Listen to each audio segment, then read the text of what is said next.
A well-known Sydney bodybuilder has died after collapsing in a sauna in Thailand.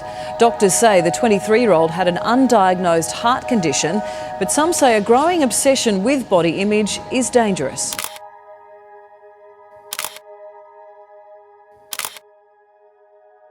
If you have ever been to the gym, then you know how relaxing and fun it can be. However, there are some men and women who actually take the whole bodybuilding game a little bit too far. I mean, if you see some of these guys in comparison to Dwayne the Rock Johnson, you'd think The Rock is a child. Some people just never get enough of the urge to achieve self-perfection, and this unwavering hunger sometimes might lead to very adverse outcomes, as you will see in this video. It is one thing to hit the gym with all you've got, but these bodybuilders went to the extremes just to get bigger. What are the consequences of such extreme behaviors on our bodies? Join us as we delve into particular cases when bodybuilders took it way too far and see what became of them. Andreas Munzer. Known to have a unique approach to bodybuilding, the Austrian bodybuilder Andreas Munzer dreamt of being like his fellow Austrian bodybuilder Arnold Schwarzenegger since he was a kid. And true to his words, he was able to achieve this, standing out from the crowd every time he stepped on the stage. Andreas followed pretty strict routines, which strengthened his stage presence. This devotion to the bodybuilding game cemented his status as one of the greatest bodybuilders of the 90s. However, Andreas knew no limits. Andreas was fascinated with bodybuilding so much that he knew of no other way than to train extremely hard and follow an insanely disciplined diet without taking any breaks all through his life. What Munzer seemed to ignore was the fact that our bodies always have limits, and pushing them too much may result in our health failing, or even worse. Through his strict routine and strict diet, Munzer achieved his peak condition, with rippling stains becoming his signature. Whenever he posed on stage, he was like a walking, flexing chart of the human muscle system, with nearly every individual fiber of his muscle visible from a distance. However, unlike other bodybuilders who tore down the harsh routine after a competition, Andreas Munzer never took a break from the strict diets and heavy lifting. So what transpired with this monster of a man? Munzer did everything to keep his body in shape. Little did he know that in the end, that pursuit of the ultimate physique, aided by heavy use of steroids and diuretics, would turn out to be too taxing to maintain. Munzer died in 1996 at the age of 31. Since his demise, Munzer's extreme conditioning has earned him mainstream status in the bodybuilding realm. Praise for his achievements aired all over the globe, with most major media houses documenting his extraordinary journey. ABC Media even ran a documentary on Munzer in 2015, describing him as a bodybuilding legend who met his demise with a shocking 0% of body fat in his body. Can you imagine? Munzer's death came during a time of increased scrutiny over drugs and a heightened abuse of steroids in the bodybuilding industry. However, with most of the public favorites being disqualified and stripped of their titles, drug testing proved unpopular with fans and athletes alike. This ban on steroids didn't last long, and just a year later, the rule was lifted, and the mass monsters came back on air, showcasing their massive bodies. In 2006, then doctoral researcher Leupold Kistler wrote a dissertation examining the autopsies of 10 known users of anabolic steroids, and guess what? Munzer was one of the subjects.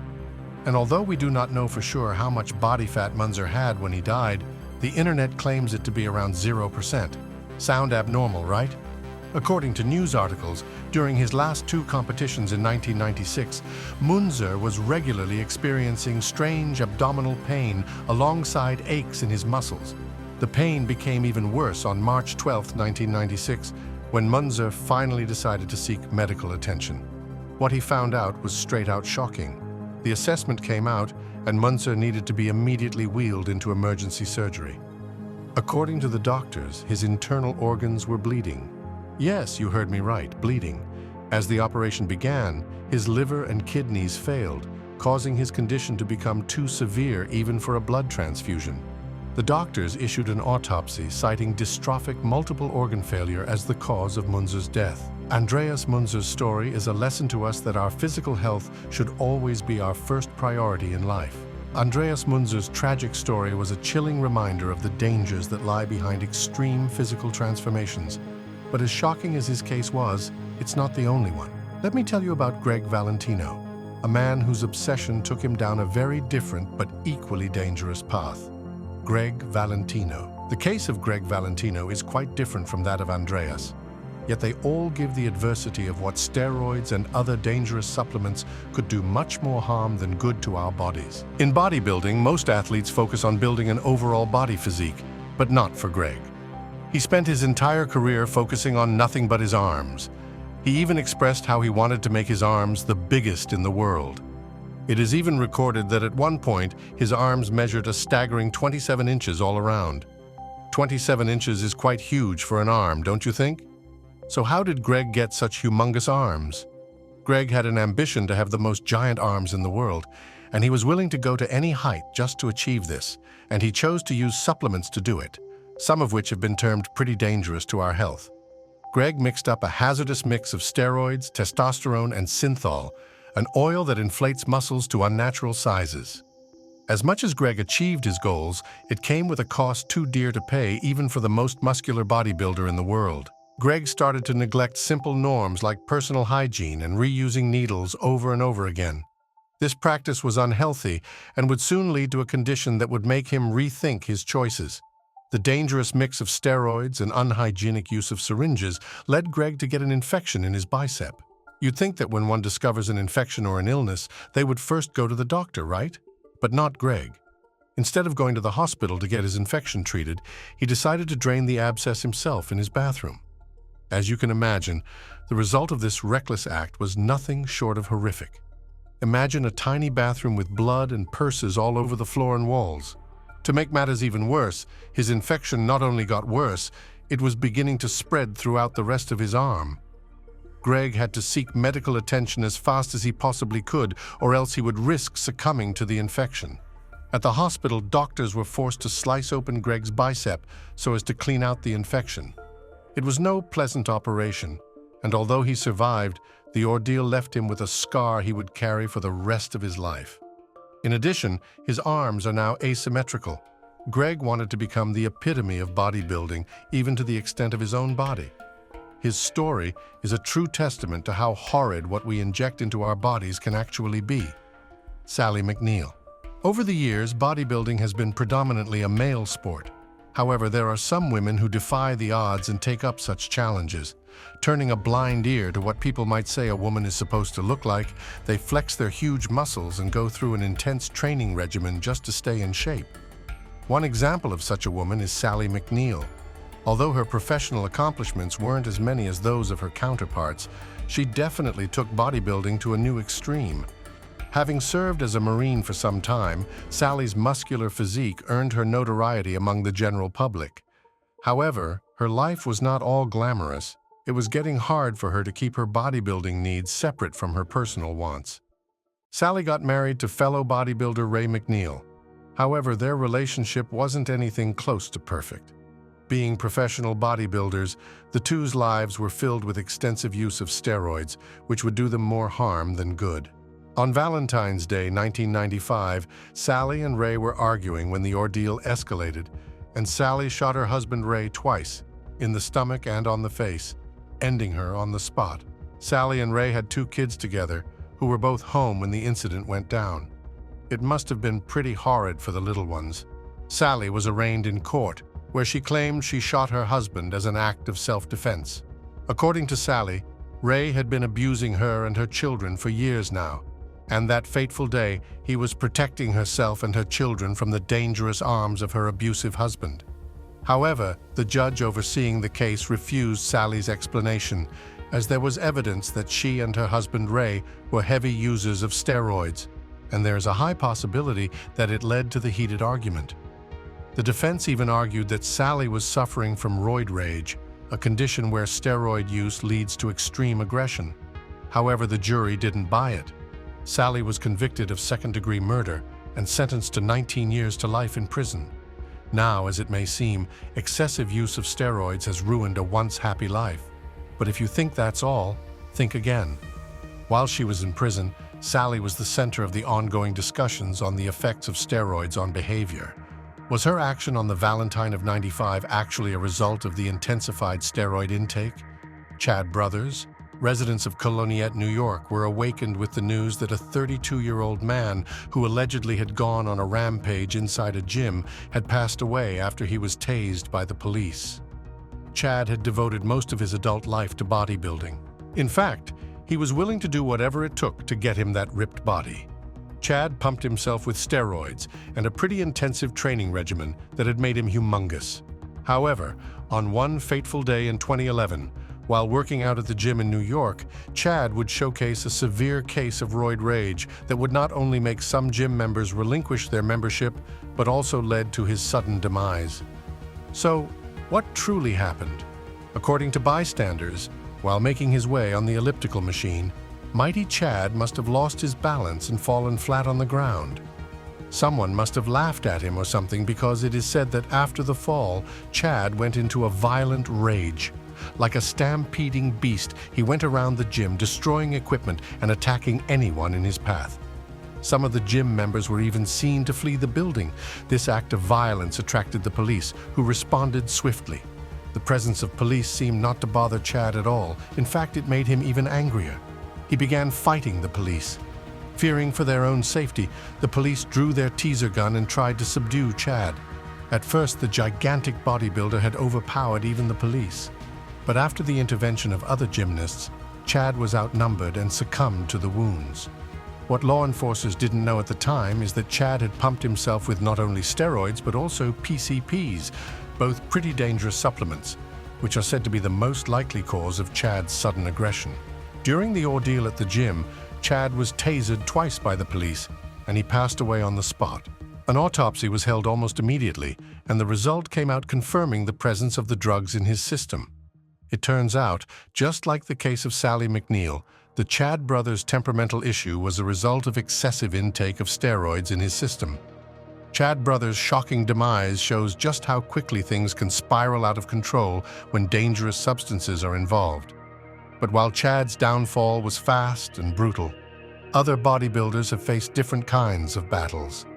Enter Joanna Clair Thomas, whose path to bodybuilding was filled with unexpected health hurdles from a very young age. Now, let's dive into Joanna Clair Thomas's story. Joanna Clair Thomas. Born on December 12, 1976 in Truro, Cornwall, England in the UK, Joanna Clair was an English professional female bodybuilder. Born to parents Donovan and Mary Thomas, Joanna is the middle of 3 siblings. Now, Joanna's bodybuilding journey is particularly unique. She had the dream and willpower to become a bodybuilder since she was a little girl. However, a stroke of bad luck would deter her from accomplishing her goal, but only temporarily. While a little girl, Joanna was diagnosed with asthma, an infection that prevented her from participating in any strenuous or fast-breathing activity. For a bodybuilding enthusiast, this must have been harsh, right? However, the universe kept leading her to the bodybuilding path. While in high school, Joanna came across a particular magazine belonging to another student. That was where she got the inspiration to become a female bodybuilder. She enrolled herself in a local gym while at the young age of 15, and before long, she was the only one in her classroom who could do a push-up right. Joanne fought through the pain, enduring every process, as it was her wish to find that one thing to keep herself fit due to her asthma. By the time Joanna was 17 and graduating out of high school, she had already hit bodybuilder status. She ate more, spent all her spare money on supplements, and trained like a robot. She even dropped out of college, where she had enrolled for a diploma in business, and followed her bodybuilding passion. Joanna seemed to become more and more obsessed with bodybuilding. She began getting hooked on prescription drugs and other supplements even before reaching 20. In 1997, Joanna won the middleweight category in her first bodybuilding contest. Wow, I guess the field was natural for her, right? Let's find out. Joanna's elder sister, Nicola, was also in the building, and Joanna capitalized on this to further grow his own career. At the age of 21, Joanna got her IFBB Pro card, making her the youngest female in history to get a pro bodybuilding card. I guess there is no doubt she was created for female bodybuilding. However, As much as her amateur career seemed to skyrocket her into success, her pro career took a different trajectory. After going pro, the former champion decided to take a break from competing to work on her body. You'd think this would make her come back stronger than before, right? Well, not really. On her return to her first Miss Olympia, Joanna positioned 10th, which was not quite a comfortable result for her. She took a break again to focus on her body, and the same thing happened. To Joanna, this was a calling card for her to retire from pro bodybuilding. However, after 2 years in retirement, in July 2010, at the 2010 NPC Southern States Championships, Joanna, interviewed by Annie Riviecchio, announced she would be coming out of retirement in bodybuilding. I guess she wasn't done with the game after all. She even began training again. But mysteriously, just a few days later, she returned to Cornwall and stopped bodybuilding. She did not want to go out or do anything at all. What might have broken the spirit of such a lion? In another sudden turn of events, in 2020, while conducting a wellness check on Joanna Thomas, a police officer found her lifeless on her apartment floor. A note was later found in her apartment by her mother, which said if she was found dead, it would have been an accident. What might Joanna have meant? In November 2020, her GP surgery found that she had used steroids and anabolic steroids in her bodybuilding career, as well as illegal drugs and prescribed medication. This led the doctors to believe her cause of demise was multiple drug toxicity, Berl Fox. When you think of a Hulk, most of you see a huge green fella with torn shorts. Instead, you guys should be picturing Berl Fox. He was born on January 5, 1951, on the Caribbean island of St. Kitts. This was just before he and his family immigrated to England when he was just 1 year old. As a little child, he was already fascinated with lifting weights. At 15 years old, Berl weighed 73 kilograms, which is 160 pounds, and he wasn't proud of this. He wanted to gain some more. Following some encouragement from his cousin, he started bodybuilding. He takes in only what his body needs and spends long hours in the gym. After just a year of training and strict nutrition, Fox was fit to compete in an amateur tournament, which he won, granting him a spot at the 1968 Junior Mr. Metropolis, where he competed and won. Bertil had started off strong and wasn't showing any signs of backing down. Well, not soon anyway. Following his win, Bertil enrolled in the 1969 Junior Southeast and Junior Mr. Britain, and guess what? He won all of them. Fox really earned a name for himself. And all this before he even got to 20? Over the following 12 years, Bertil won virtually every competition he entered, leading to twice being crowned Professional Mr. Universe in 1978 and 1979, had taken over the entire European bodybuilding industry and was hungry for more. He took part in his first IFBB competition in 1981 and continued to compete under the organization for the next 13 years. However, sadly for the guy, the IFBB proved to be way more challenging than he initially thought. He ended up quitting before he could win even a single competition. His best results came at the 1982 Night of the Champions, where he finished second, and the 1993 Meister Olympia, where he controversially finished fifth. Bertil Fox was reported to stand 5 feet 8 inches tall and compete at his peak weight of 112 kilograms, which is about 245 pounds. After never fulfilling his potential in bodybuilding, he retired from competition in 1994. He saw it fit to return to his place of birth for the first time in more than 40 years. Imagine a man living at home, just average in size, but coming back a hulk of a man. He built his dream home there, which also housed Fox's gym, which he opened to the public the following year. However, like most bodybuilders in the industry, Fox's success in the sport was not just the result of hard work in the gym alone. Fox used anabolic steroids to enhance his performance and build his incredible muscle mass. While steroids helped Fox achieve a physique that no one could even dare to rival, they were also the main reason for his volatility and aggression that would later define the most tragic chapter of his entire life. On that fateful day in 1997, Fox's life took a shockingly irreversible turn. He was arrested and later convicted for the double murder of his former fiancée, Leoka Brown, and her mother, Violet. What could have led such a promising bodybuilder to commit such a horrid crime? He was initially sentenced to death by the court. This was later reduced to life in prison. And although he was pardoned after close to 25 years in prison, the effects of steroids on Berl Fox's career still remain unforgettable. Berl Fox's rise to fame was just as immense as his muscle mass, but his shocking fall from grace revealed the dark side of bodybuilding's reliance on steroids. Yet, he's not the only athlete whose career ended in tragedy.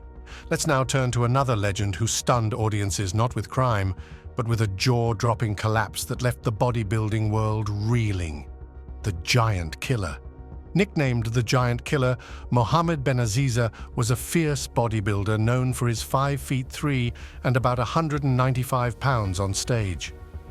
He was quite a huge man for that height, and maybe that's why he was nicknamed the Giant Killer. In 1990, Benaziza achieved one of his most significant victories by winning the Night of Champions. Next, she went ahead to conquer the 1992 Olympia, solidifying his place as the champion of the bodybuilding realm. He also won a bunch of Grand Prix. It appears that Benaziza had nothing but good fortune, right? Well, not exactly. Benaziza's relentless pursuit of the ultimate body physique was what led to his downfall. So what happened to the Giant Killer?